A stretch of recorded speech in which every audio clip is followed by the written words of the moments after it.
할렐루야, 아멘. 우리 말씀 보겠습니다. 누가복음 19장 41절에서 48절입니다. 함께 읽겠습니다.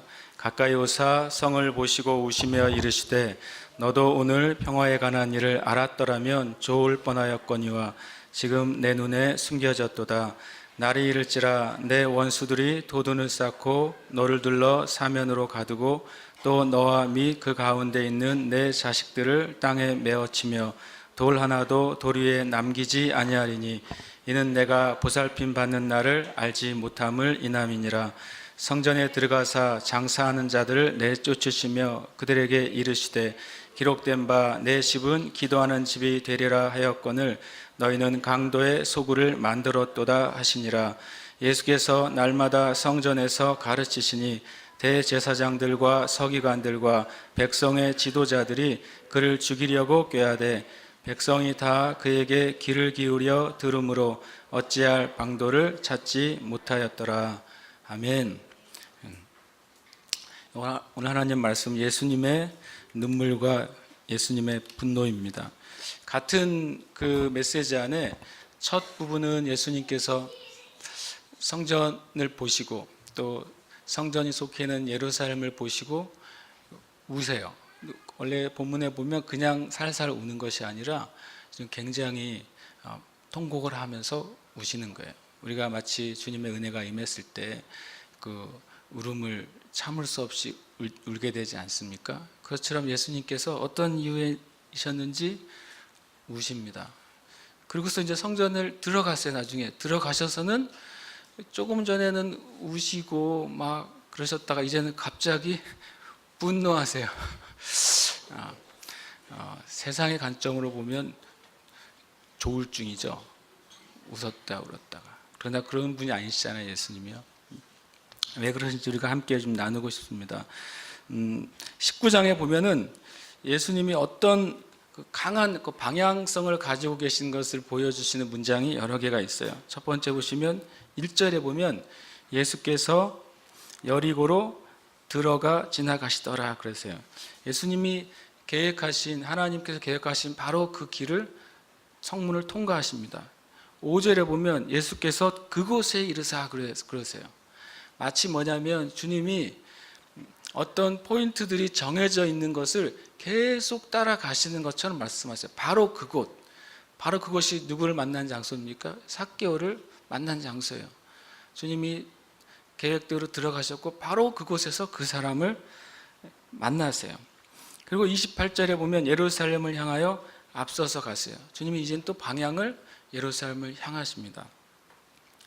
주님이 계속 어떤 목적지를 향해서 가시는 것을 말씀하세요. 29절에도 보면 감람원이라 불리는 산 쪽에는 벳바게와 베다니에 가까이 가세요. 거기서부터 이제는 주님이 어떤 일을 준비하십니다. 37절에 가시면 또 이미 감람산 내리막길에 가까이 오심에 이렇게 말씀하세요. 그러니까 어떤 일의 시작이 이제부터 시작이 된다는 것을 알 수 있어요. 그리고 또 오늘 말씀해 보면 이제 가까이 오사, 바로 눈앞에 감람산에서 예루살렘이 한눈에 보입니다. 그리고 우리가 예루살렘 사진 같은 거 보시면 항상 그 위치 있잖아요. 그 내려다볼 때 예루살렘 전체가 바라보이는 그곳, 예수님이 거기에서 보셨죠. 여기서 우시기 시작하시는 것이죠. 여기서 바로 그 도시, 주님이 평생의 사명을 완수할 그 도시에 바로 이르르세요. 그리고 45절에 보면 주님의 마지막 골인 성전에 도착하세요. 바로 그 꼴이죠. 여러분과 저도 하나님의 인도하심을 받고 살아간다면 우리의 삶의 그 중요한 실제적인 이 땅의 자리들을 아마 통과하게 될 거예요. 그렇죠? 전에 릭 조이너 목사님이 어떤 책에서 이런 주님이 말씀하셨대요. 나의 사람들 중에, 나의 종들 중에, 나의 사랑하는 성도들 중에 내가 계획한 그때의 그 자리에 머물러 있는 성도와 사역자들이 생각보다 많지 않다 그러셨대요. 그게 얼마나 쉽지 않은 일이라는 걸 우리가 아는 것이죠. 하나님 우리의 삶에 가장 좋은 계획을 가지고 계시잖아요. 그럼 그 계획 안에 뭐가 있냐면 우리의 삶의 위치도 주님이 가지고 계신 거예요. 가장 좋은 위치. 그럼 우리가 주님의 인도함을 받는다면 여러분과 제가 표면적으로는 그것이 골짜기일지라도, 표면적으로는 그것이 원수가 사방을 에워싸는 장소일지라도, 표면적으로는 때론 그것이 영광의 자리라도, 그것과 상관없이 하나님의 가장 좋은 그 자리에 우리가 머물러 있게 될 줄 믿습니다. 여러분이 여러분의 삶의 여정에 어디까지 가고 싶으세요? 사람의 심령 안에는 마지막까지 가고 싶은 마음이 있어요. 그거를 교묘하게 이용한 게 온 이 세대를 사로잡고 있는 게임이잖아요. 게임을 사람들이 왜 못 놓는 줄 아세요? 파이널 라운드까지 가고 싶어서 마지막 거기까지를 정복하고 싶은 거예요, 사람들이. 그러니까 그걸 못하면 계속 그것을 해요. 요즘 아이들은 만렙이라고 그러죠. 레벨의 최상위까지 높아지고 싶은 거예요. 마귀가 놀랍게도 하나님께서는 우리의 심령 안에 영원한 목적을 사랑하는 마음을 주셨다고 전도서에서 말씀하세요. 3장에 보면. 그런데 마귀는 그것을 육체의 목적, 또 이 땅의 목적에 맨 끝까지 가도록 우리를 조종하고 다스리고 그것으로 부르고 있어요. 여러분과 제가 하나님 우리의 심령에 넣어둔 것이 뭐냐면 우리의 인생에 하나님이 주신 그 목적의 최고점까지 가기를 원하는 마음을 넣어주신 줄 믿으십시오. 그래서 우리가 주님께 항상 구해야 돼요. 주님, 내 삶을 향한 그 목적의 그 마지막까지 제가 이루기를 원합니다. 주님은 그렇게 가셨어요. 주님의 인생의 마지막 골이 오늘 보게 되는 그 성에서 이루어져요. 예루살렘 성, 그 안에 있는 성전에서 주님이 이 땅에 서역신하신 삶의 마지막 골까지 이루신 거예요. 여러분과 저도 그것에 이르기를 축복합니다. 오늘 말씀해 보면 41절, 42절은 가까이 오사, 이제 가까이 오셨어요. 주님의 마음에 하나님께서 예수님에게 주신 그 목적에 바로 코앞까지 오셨어요. 만약에 우리가 우리의 인생의 마지막 때에 이르렀을 때 어떤 그 대상을 봤을 때 어떤 심정이겠어요? 모세가 비스가산 꼭대기에서 하나님께서 이스라엘 백성을 인도하게 하길 원하는 가나안 땅을 보여주시잖아요. 근데 모세는 못 들어가잖아요. 그 모세의 심정이 어땠겠어요? 저것이 내가 하나님의 부르심의 목적지구나 하고 보고 있는데, 놀랍게도 그때 무엇을 깨닫냐면 모세의 인생의 목적은 그들을 거기까지 인도하는 거였어요.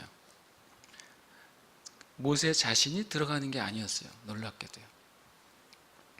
그것을 그날 깨닫잖아요. 그리고 주님이 족하다고 말씀하실 때 거기에도 모세가 마지막 그 순간에도 주님께 아멘 하지 않습니까?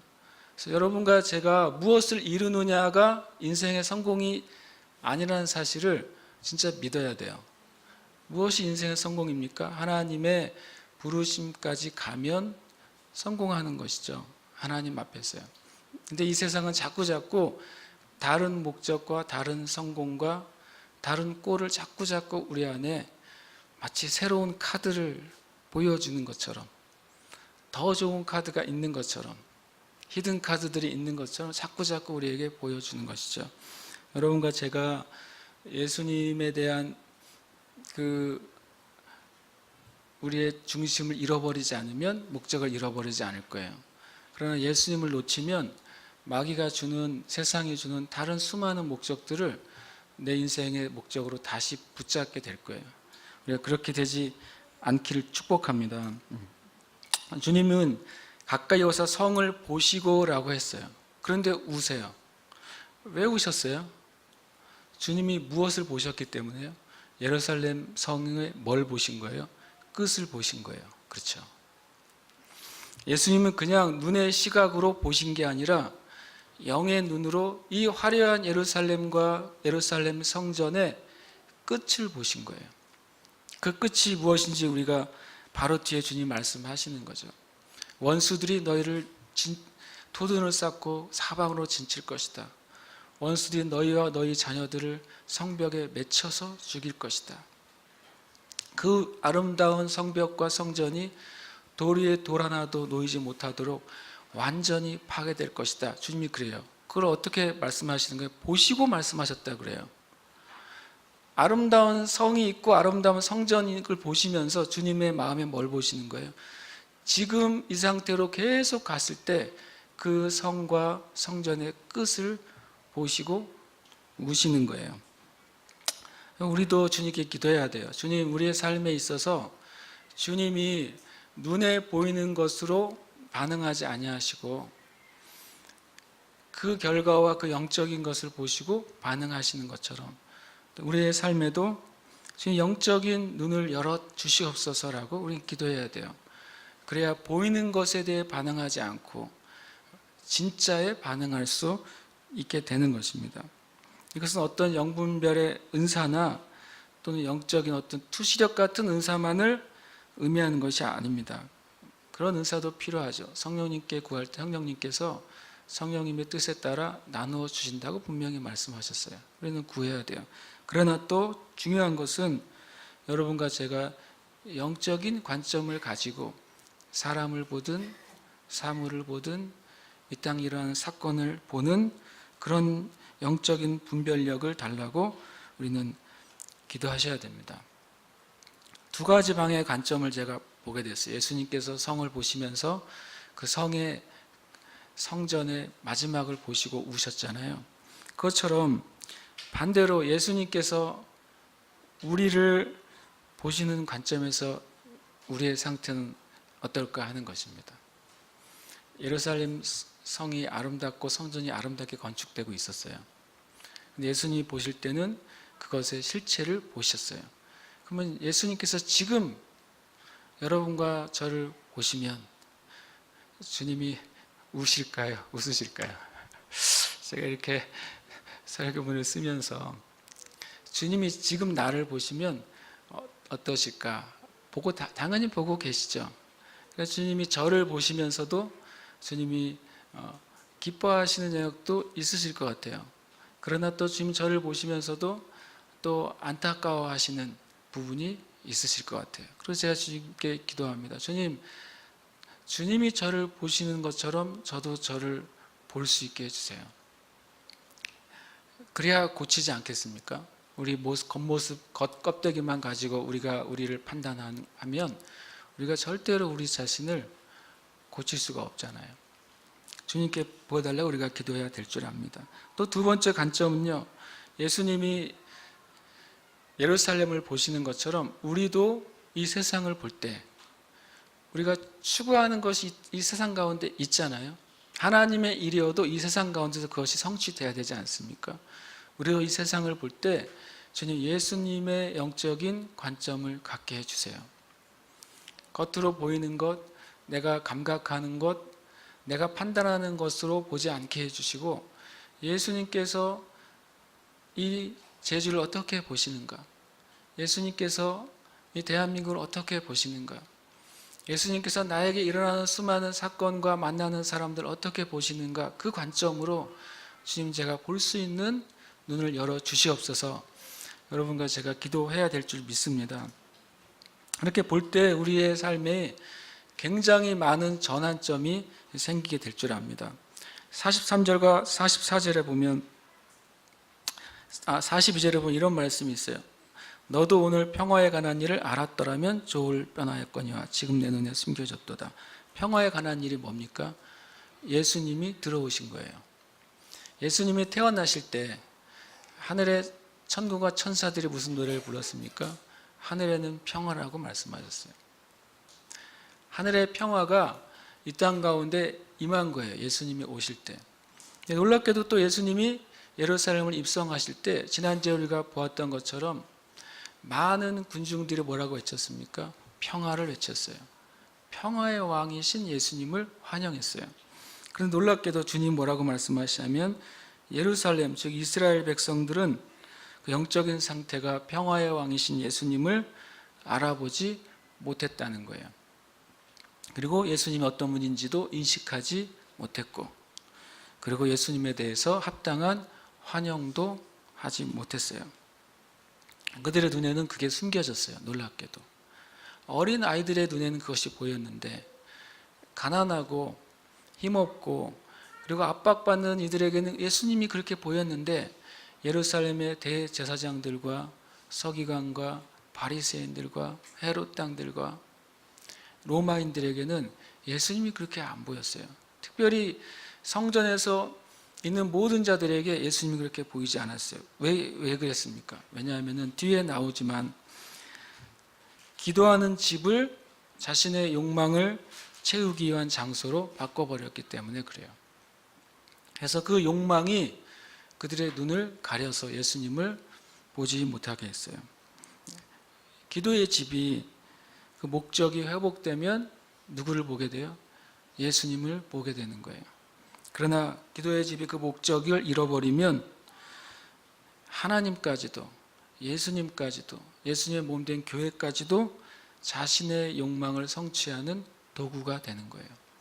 하나님도 우리의 도구가 되고 예수님도 우리의 도구가 되고 성령님도 우리의 도구가 되고 주님의 몸된 교회도 나의 것을 성취하기 위한 도구가 돼요. 심지어는 그 목적이 성취되면 하나님도 버릴 수 있어요. 그 목적이 성취되면 예수님도 성령님도 교회도 버릴 수 있어요. 여러분 우리의 목적, 우리의 원래의 그 목적이 바뀌어지면 우리가 하나님을 버리게 돼요. 그래서 예수님을 버리게 돼요. 예루살렘에 있는 그들이 예수님을 버리게 됩니다. 여러분과 제가 각자의 삶의 끝을 이해하게 되면은 얼마나 좋을까요? 저는 이제 할머님, 할아버지를 잘 못 보고 자랐어요. 그 중에 외할머님만 저는 알아요. 외할아버지도 못 봤고 친할머니, 친할아버지도 다 제가 태어났을 땐 돌아가셨기 때문에 외할머니만 기억나는데 감사하게도 왜 그러셨을까 했더니 외할머님만 믿음이 좋으셨어요. 외할머니만 하나님을 잘 섬기셨어요. 제가 그분을 봤어요. 어렸을 때 눈에. 그분이 완전 꼬부랑 할머니셨거든요. 완전히 그냥 허리가 등이 완전히 휘어져 있는 꼬부랑 할머니.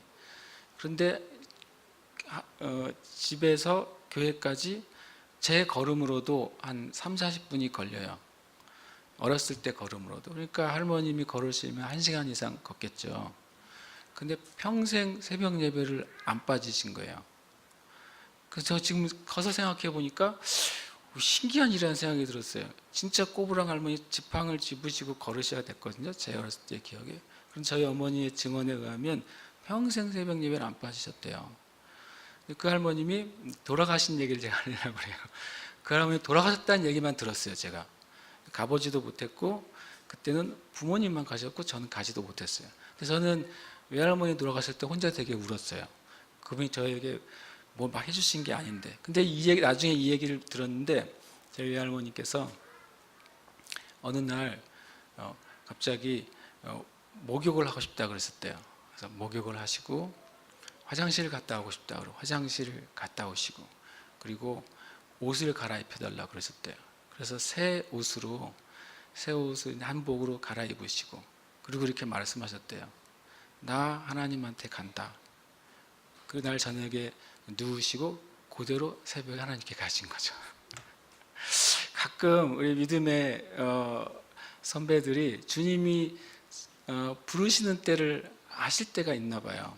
그래서 그분이 자신의 삶을 다 정리하시고 정말 곱게 하나님 나라에 가셨다 그래요. 제가 그 생각했어요. 여러분과 제가 우리 인생의 끝을 이해하고 안다면 내 삶에 어떤 일이 일어날까?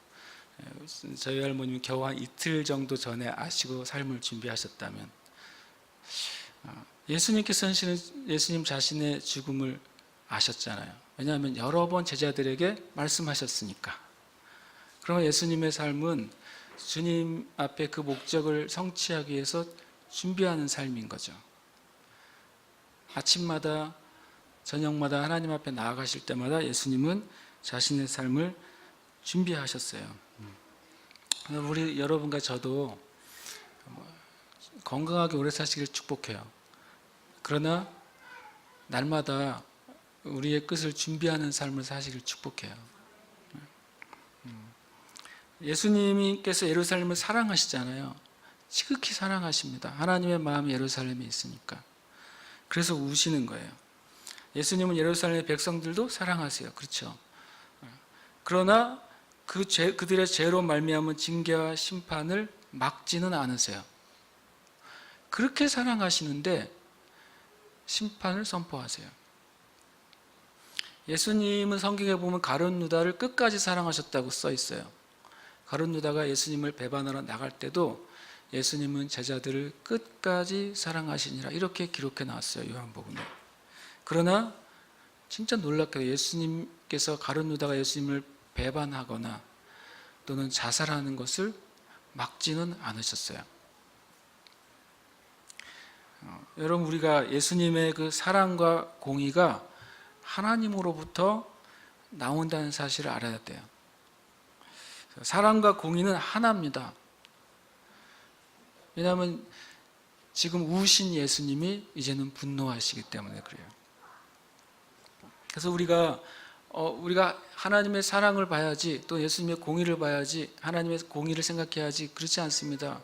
하나님의 사랑과 공의는 하나예요. 사랑이신 하나님이 그 사랑을 공의롭게 나타내시는 거예요. 우리가 이러한 하나님의 모습을 깨달아야 돼요. 우리의 삶에도 하나님의 사랑과 공의가 흘러나와야 됩니다. 43절 44절 보면 주님이 예언하세요. 날이 이를 것이다 라고 말씀하셨어요. 예수님께서 돌아가시고 부활하시고 승천하신 것이 한 30년쯤 됩니다. 서기 30년. 그러니까 예수님이 태어나신 연도를 BC 3년에서 6년으로 보는 경우가 많습니다. 그런데 이 예언은 40년 뒤에 그대로 성취돼요. 참으로 두렵지만 주 70년에 로마의 티투스 장군에 의해서 예루살렘이 그대로 토둔을 쌓고 공격하고, 그리고 성을 점령하고 성벽을 허물고 성전을 다 파괴하고 성전에 있는 모든 금들을 다 긁어서 뜯어갑니다. 그리고 그 안에 성전의 기물들을 다 로마로 가져가요. 그 일이 그대로 일어납니다. 특별히 44절에 너와 및 그 가운데 있는 자식들을 땅에 메어치며, 그것은 성벽에서 자녀들을 밀어서 죽였어요. 땅에 떨어져서 죽게 했단 말이에요. 그런 잔인한 일들이 그대로 일어나요. 주님 말씀하신 대로 일어나는 것입니다. 예수님의 예언은 실제 역사가 돼요. 구약의 선지자들의 예언은 실제 역사가 돼요. 하나님의 말씀은 실제 역사가 돼요. 여러분, 그럼 우리가 주님의 말씀에 정말 귀를 기울이고 그 말씀에 경고를 들어야 돼요. 또한 마찬가지로 주님이 승리하실 거라고 말씀하셨기 때문에 그것은 또 역사가 될 것입니다. 주님이 끝을 말씀하셨기 때문에 그 끝도 역사가 될 거예요. 여러분의 개인적인 차원의 인생의 끝도 사실이 될 것이고, 어느 한 민족과 나라의 끝도 사실이 될 것이고, 또 보이는 세계의 역사의 끝도 사실이 될 거예요. 그래서 우리가 주님의 말씀 앞에 기울여야 될 줄 압니다. 주님의 성전에 들어가십니다. 성전에 들어가셔서 장사한 자들을 내쫓으세요. 주님의 그 눈물이 이젠 예수님의 분노로 바뀌어요. 이것은 육적인 분노가 아니라 마귀가 하나님의 집에서 한 그 일에 대한 하나님의 진노이겠죠. 역사상 가정은 없겠지만 예수님이 이렇게 행하신 것에 대해서 유대인들이, 이스라엘 백성이 회개했다면 어떻겠을까 이런 생각이 들어요. 그러나 역사의 가정은 없는 것이죠. 주님 이런 말씀하세요. 기록된 바 내 집은 기도하는 집이 되리라 하였거늘 너희는 강도의 소굴을 만들었도다. 주님이 기록된 바 그랬으니까 어딘가에 이 말씀이 기록되어 있지 않겠습니까? 주님이 말씀하신 것, 내 집은 기도하는 집이 되리라. 이 말씀은 이사야 56장 7절에 나타납니다. 우리 같이 한번 읽어볼까요? 내가 곧 그들을 나의 성산으로 인도하여 기도하는 내 집에서 그들을 기쁘게 할 것이며 그들의 번제와 희생을 나의 제단에서 기꺼이 받게 되리니 이는 내 집은 만민이 기도하는 집이라 일컬음이 될 것이니라. 주님이 이스라엘 회복을 말씀하실 때 하나님의 집에서 회복될 것이라고 말씀하시고, 그것은 하나님의 집이 회복된다고 하는 것은 그 집의 목적이 회복된다는 말씀을 하시는 거예요. 그냥 단순히 이스라엘 백성이 돌아오는 것이 회복이 아니라 하나님의 집의 목적, 그것은 기도하는 것이라고 말씀하셨어요. 그 기도의 목적이 회복될 때 하나님의 집이 회복된다고 주님 말씀하셨어요. 그리고 또 한 가지 인용은 예레미야 7장 11절 말씀을 인용하셨어요. 내 이름으로 일컬음을 받은 이 집이 너희 눈에는 도둑의 소굴로 보이느냐 그랬어요. 참 놀랍죠. 우리의 심령이 어두워지면 거룩한 것도 더럽게 봐요. 하나님의 이름으로 일컫는 이 집이 사람의 영이 타락하니까 뭘로 보였다고요? 자신의 욕망을 채우는 도둑의 소굴로 보이는 거예요. 여러분, 우리가 이 사실을 기억해야 돼요. 예수님의 눈은 이 화려한 예루살렘과 성전이 끝을 보셨어요. 그런데 타락한 이들의 눈은 그 하나님의 예배와 기도의 처소를 뭘로 봐요? 자신의 목적을 성취하는 도구로 봐요. 우리의 눈을 위해 정말 기도해야 돼요. 우리의 눈이 주님 바로 떠있지 않으면 악한 것을 뭐로 봐요? 선하게 보고 선한 것을 악하게 봐요. 이 세대가 그렇지 않습니까? 이 세대의 양심과 영이 어두워져 있어요. 그래서 선한 것을 악하게 보고 악한 것을 선하게 보는 세대가 되고 있어요. 그래서 우리가 더욱더 깨어서 주님께 기도해야 돼요. 근데 이 집이라고 말씀하셨잖아요. 이 집, 내 집. 이 되게 굉장히 재밌는 표현이에요. 성전이라고 말씀하신 것도 아니고 교회라고 말씀하신 것도 아니고 my house 그러셨어요. 진짜 집을 얘기하셨어요. 성경에 이 나의 집, 하나님의 집에 대해서 어떻게 가르치고 있는지 우리가 알 필요가 있어요. 첫 번째, 이 나의 집에 대한 첫 번째 기록이 어디에 나오냐면 모든 것의 시작은 어디에 있습니까? 창세기에 있어요. 이거 기억하셔야 돼요. 모든 영적 진리의 시작은 창세기에 있습니다. 창세기 18장 10절 읽겠습니다. 이에 두려워하여 이르되 두렵도다 이곳이요 이것은 다름 아닌 하나님의 집이요 이는 하늘의 문이로다 하고, 이것이 어디입니까? 장소상으로는 베델이죠. 루스라고 불렸던 곳을 이 야곱이 이렇게 선포하는 것을 통해 나중에 이 장소가 베델이 돼요. 루스라는 장소는 그 아몬드 씨라는 의미를 가지고 있어요. 그런데 그곳이 그렇게 광야 가운데 아몬드나 자랄 수 있는 그 땅이 이제는 야곱의 선포에 의해서 하나님의 집이라고 이름이 바뀌어요. 그래서 이것은 첫 번째 하나님의 집이라는 단어가 나와요. 하나님의 집의 의미가 뭐냐면 바로 하나님이 함께 계신 곳이에요. 그 야곱이 잔 그곳은 벌판이잖아요. 아무 건물도 없어요. 심지어는 당시에 텐트도 없어요. 왜냐하면 야곱은 얼마나 급하게 도망을 갔는지 텐트도 못 챙기고 갔어요. 그냥 베개도 없어요. 돌베고 잤다고 성경에 말씀하고 있으니까. 그런데 야곱이 뭐라고 고백합니까? 하나님의 집이다 이곳이, 이렇게 말했어요.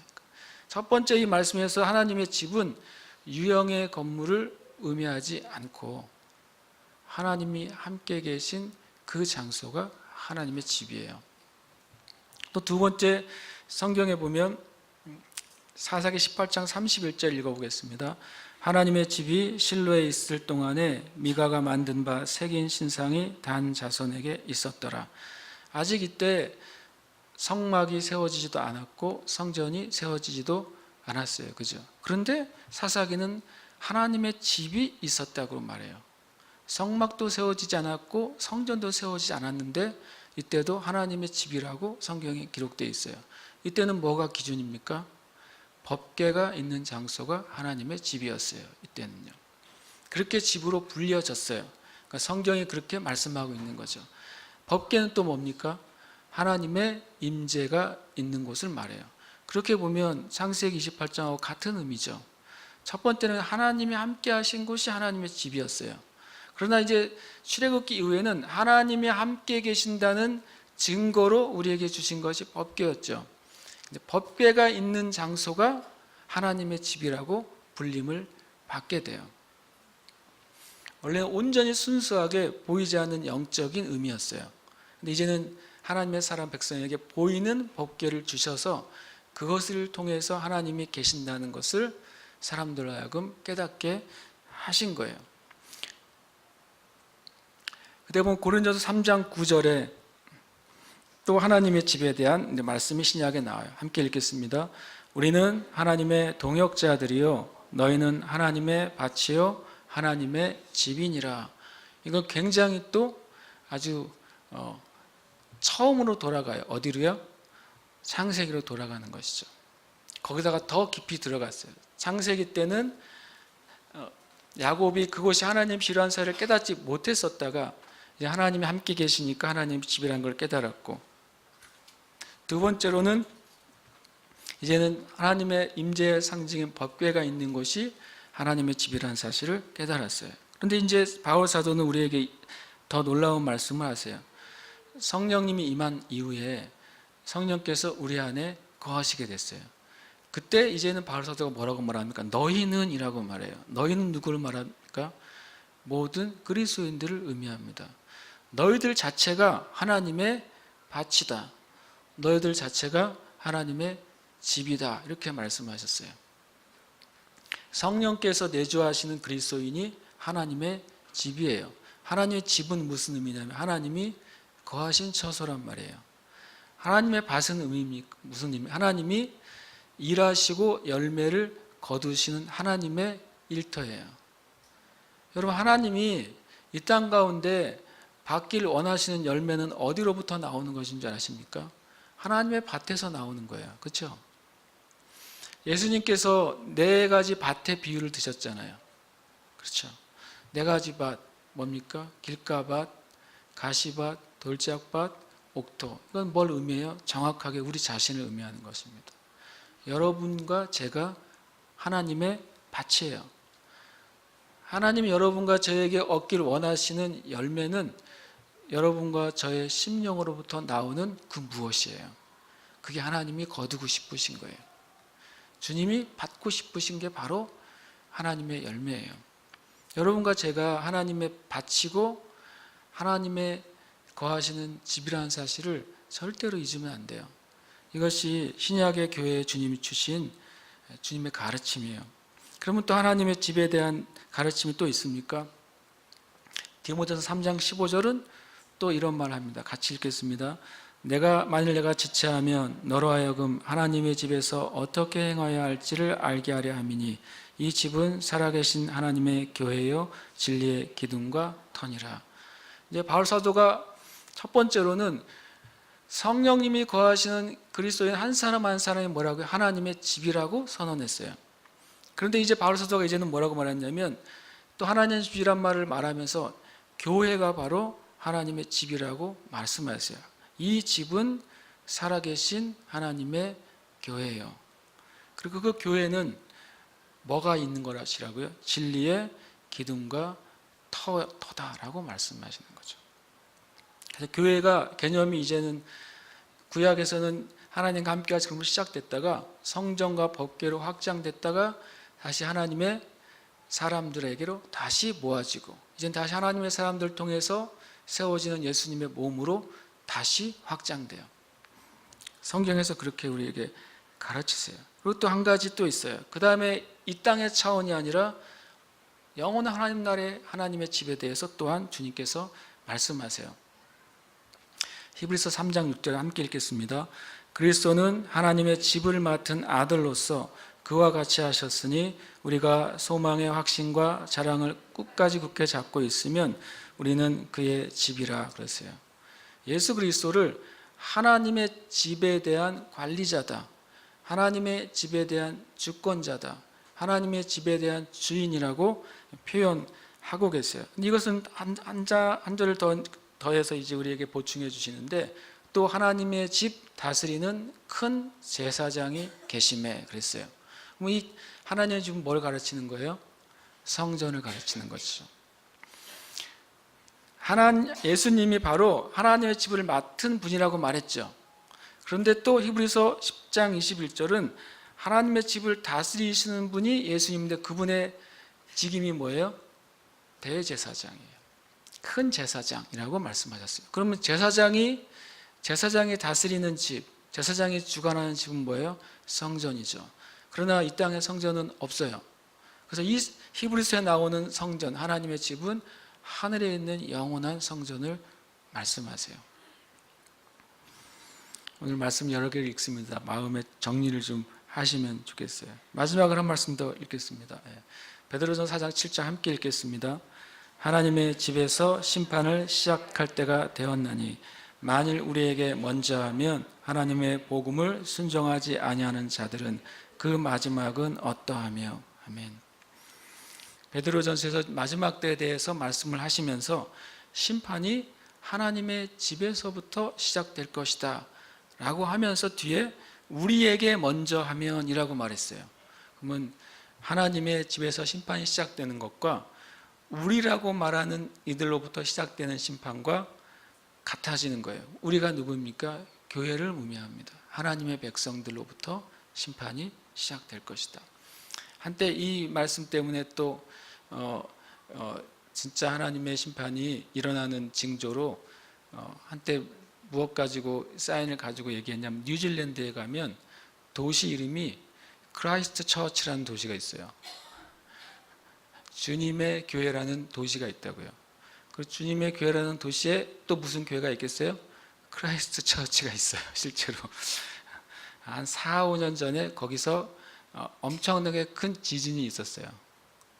그래서 많은 분들이 주님의 그 하나님께서 심판이 시작된다는 말에 역사적인 시작이 시작됐다라고 선포하는 메시지도 있었습니다. 그러나 중요한 건 여기서 말씀하신 것은 하나님께서 하나님의 교회들을 향한 심판을 시작하시겠다고 말씀하세요. 하나님의 교회들을 향한 심판이 뭐겠습니까? 하나님의 교회 안에 하나님의 것으로 세워지지 않는 것은 무너지는 것이죠. 하나님이 세우시지 않는 교회도 무너지는 거예요. 표면적으로 하나님의 교회지만 진리가 세워져 있지 않는 것들이 무너지는 거예요. 그런 일을 주님이 시작하실 거라고 말씀하시는 거예요. 그리고 예루살렘 성전이 무너진 이유는 하나님의 집인 성전의 그 본질이 무너졌기 때문에 그래요. 그 역할이 무너졌기 때문에 그래요. 우리가 하나님의 집이 뭔지를 쭉 나눴잖아요. 하나님과 함께 하시는 곳이 하나님의 집이에요. 하나님의 임재의 상징인 법궤가 있는 곳이 하나님의 집이었어요. 성령님이 거하시는 그리스도인들이 하나님의 집이에요. 하나님의 사람들 모여있는 교회가 하나님의 집이에요. 그런데 그 모든 것이 진정한 목적이 바뀌면, 진정한 목적이 아닌 다른 것으로 그것이 채워지면 그것은 하나님의 진노와 심판을 우리가 원하게 되는 거예요. 이 땅의 교회도 그래요. 이 땅에, 제가 교회라고 하는 건 이 땅의 기독교가 지금 그래요. 하나님의 집인데 하나님의 집의 본질을 많이 잃어버린 것 같아요. 제가 다 잃어버렸다, 제가 판단할 수는 없어요. 그죠? 저는 정죄할 수는 없어요. 그러나 우리는 분별은 해야 돼요. 이 땅에 많은 교회와 많은 성도들과 많은 하나님의 종이라고 불리는 이들 안에 하나님의 집의 본질적인 목적, 그 기도의 집의 목적을 상실해 가고 있는 것 같아요. 그 말은 뭐예요? 위기인 것이죠. 답은 뭐냐면 우리가 회복하는 거예요. 우리 자신이 내 자신이 하나님의 성령님이 거하시는 내 자신의 성전이 기도의 집으로 회복되고, 우리가 있는 우리의 교회가 기도의 집으로 회복되고, 우리의 가정이 기도의 집으로 회복되는 거예요. 그것이 우리가 주님 앞에 우리 자신을 드리는 길인 줄 압니다. 주님이 이 말씀이 되게 독특합니다. 예수께서 날마다 성전에서 가르치시니 마치 어떤 잔가지의 설명을 하고 싶지 않은 문장으로 써놨어요. 첫 번째는 보시고 우시고 예언하세요. 갑자기 성전에 들어가셔서 뒤집어 엎으시고 선포하세요. 그리고 예수께서 날마다 성전에서 가르치세요. 주님이 성전을 청소하시고 본질을 말씀하신 다음에 첫 번째 하신 사역이 뭐냐면 놀랍게도 진리를 다시 세우는 거예요. 그러면 우리 삶 가운데 우리 자신이나 이 땅의 교회들이나 그것이 기도의 집으로 회복되는 첫 번째 시작이 뭐냐면요, 잘못된 진리를 바로 세우는 거예요. 왜냐하면 이 집은 진리의 기둥과 터라고 말씀했어요. 여러분과 제 자신이 하나님의 집으로 세워진 첫 번째 길은 우리 안에 잘못 심겨진 진리를 다시 갈아엎는 거예요. 그래서 예수님께서 마지막 주님의 목적을 성취하신 그 한 주간 동안 제일 많이 하신 사역이 뭔지 아세요? 가르치심이었어요. 끊임없이 성전에서 논쟁을 하면서 잘못된 진리, 종교적인 진리, 율법적인 진리들을 일주일 내내 주님이 계속 깨트리십니다. 주님이 진리를 깨트리시고 깨트리시는 만큼 뭐가 더 가까운데도요, 주님의 죽으심이 더 가까우심에도 불구하고 마지막 순간까지 주님이 가르치십니다. 그리고 모든 성도들이 예수님께 귀를 기울여 듣기 시작해요. 그들이 주님을 십자가에 못 박습니다. 그러나 그들의 성령이 임하셨을 때 그들에게 무엇이 다시 깨달아집니까? 주님이 가르쳐 주신 진리, 주님이 터를 닦으시고 세워놓으신 진리가 비로소 역사하기 시작해요. 여러분과 제가 또 이 교회가 주님의 기도의 집으로 바로 세워지길 축복합니다. 우리 각자의 삶이 하나님 앞에 기도의 집으로 세워지길 축복합니다. 그래서 먼저 진리가 세워져야 돼요. 하나님의 말씀의 진리가 내 생각을 바꿔놔야 돼요. 나의 기준을 말씀이 바꿔놔야 돼요. 우리가 생각하는 인생의 목적을 말씀이 바꿔놔야 돼요. 그래야 우리의 삶에 진짜 하나님의 목적이 세워질 줄 믿습니다. 또 나의 생각의 눈이 아니라 주님, 육신의 눈이 아니라 영의 눈을 열어서 내 자신을 보게 해주시고, 육신의 눈이 아니라 영의 눈을 열어서 이 땅과 이 나라를 보게 해주시고, 육신의 눈이 아니라 영의 눈이 열려서 이 땅 이러한 일들을 보게 하여 주시옵소서. 진정한 실제와 목적을 보게 해 주시옵소서. 그리고 지금 우리 자신이 기도의 집으로 회복되게 해 주옵소서. 하나님 만나는 그 처소로, 하나님께 온전히 예배드리는 처소로, 하나님의 역사가 임하는 처소로 회복되게 해 주시옵소서.